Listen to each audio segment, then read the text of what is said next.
Assalamualaikum warahmatullahi wabarakatuh. Perkenalkan, nama saya Khadijah dari kelas B AC 13 akan menceritakan tentang dongeng asal-usul kota Surabaya. Asal mula kota Surabaya. Dahulu kala di sebelah utara Jawa Timur hiduplah seekor buaya raksasa yang ganas dan menyeramkan. Dia adalah penguasa sungai dan menjadi pemangsa yang sangat ditakuti oleh semua binatang di hutan sepanjang tepian sungai. Nama buaya itu adalah Baya. Dia sangat pandai berburu sehingga membuat takut semua binatang di hutan. Sungai yang didiami Baya itu bermuara pada laut yang luas. Di laut itu tinggal seekor hiu ganas bernama Sura. Dialah penguasa laut yang ditakuti semua ikan. Akan tetapi Sura merasa bosan hanya makan ikan setiap hari. Dia penasaran dengan sungai yang bermuara di lautnya. Suatu hari dia jalan-jalan ke sungai itu. Di tepi sungai ada seekor anak kijang yang sedang minum air di sungai. Sura merasa lapar.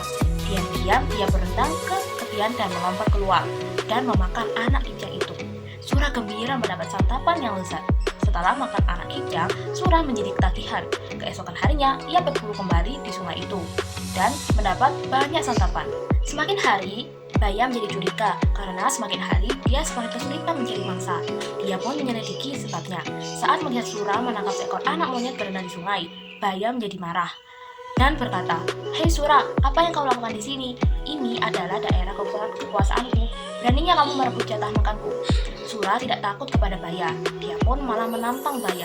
Akhirnya perkelahian pun tidak dapat dicegah. Keduanya saling bertarung karena sama-sama kuat. Pertarungan itu pun sangat lama.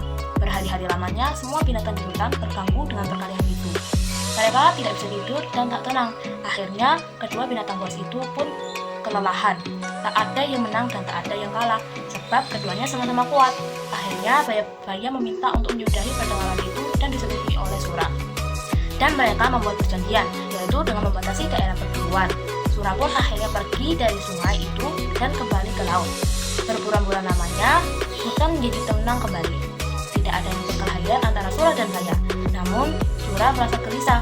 Dia rindu makan daging yang seperti dulu.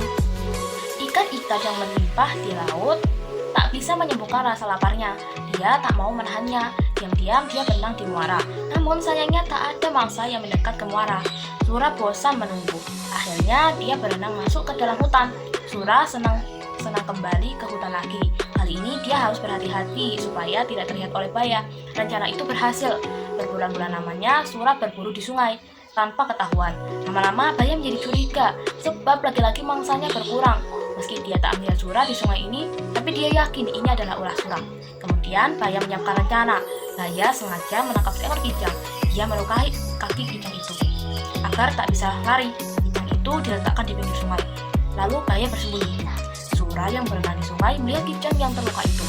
Dia gembira sebab kijang itu gemuk. Ketika dia hendak membawa kijang itu ke laut, tapi tiba-tiba Baya datang menghadangnya. Lalu Baya memarahi Sura. Sura pun dengan enteng menjawab dan bersiap menyeret kijang ke laut. Baya semakin marah, lalu menyerang Sura sembari berkata, "Hei, mau kamu bawa kemana kijang itu? Kamu lupa dengan perjanjian kita. Sungai ini adalah daerah kekuasaanku." Lalu dijawab oleh Sura, "Perjanjian itu konyol sekali." Lalu dijawab lagi oleh Baya, "Ya sudah, kalau begitu perjanjian kita batal. Sekarang, siapa yang kuat berhak atas daerah ini." Akhirnya Baya menyerang Sura. Perkelahian ini tak bisa dicegah. Tak ada yang berani mendekat daerah perkelahian itu. Sura selalu berkelit. Baya menjadi jengkel. Saat Sura lelah, Baya berhasil menggigit ekornya. Sura tak mau kalah. Keduanya sama-sama kesakitan dan terluka parah. Namun Baya tak putus asa melawan. Dia terus menggigit sampai ekor Sura putus. Sura sangat kesakitan. Dia pun lari meninggalkan Baya menuju laut. Sejak saat itu, Sura tak berani mendekati sungai, apalagi dia sudah tak punya ekor. Dia tak bisa berenang sesigap dulu. Untuk mengenang perkelahian yang dahsyat itu, daerah tempat kedua hewan